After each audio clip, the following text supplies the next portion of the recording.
So this is the pelvis. Pelvis is hard because it's not a straight bone. You can see that it is very twisted. So getting your orientation is important. The more rounded side, if I lay this down and it makes a dome, that's the posterior side of the pelvis. If I lay it down and it makes more like a cup, that's going to be the anterior or the inner surface. Okay. The other thing to look at is down here.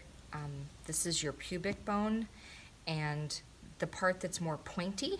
So you can see this side is more round and this side is more pointy. The pointy end is anterior.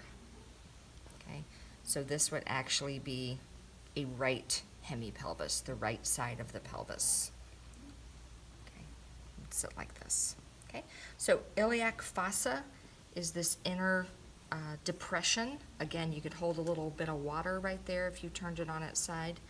So that is the iliac fossa. The iliac crest is this whole upper surface.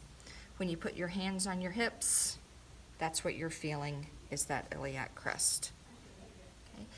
We found the little pointy end of the pubis. So this is our anterior side. This is our anterior superior iliac spine. This is our anterior inferior iliac spine. This is your hip bone. If you palpate right on your hip, this is what you're feeling. Okay, if this is anterior, this is posterior. Posterior, they are blunter, more rounded. Posterior superior iliac spine, posterior inferior iliac spine. And next on your list is the ischialtuberosity. That is right here. This is what you sit on. This is what gets sore if you sit too long in class.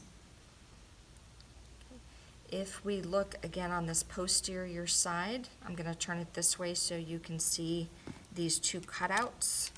This is your greater sciatic notch. This is your lesser sciatic notch.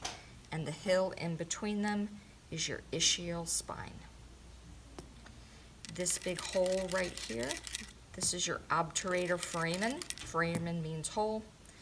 And if we look on the posterior surface, this round cutout, this is your acetabulum. This is where your femur fits in to make your hip joint.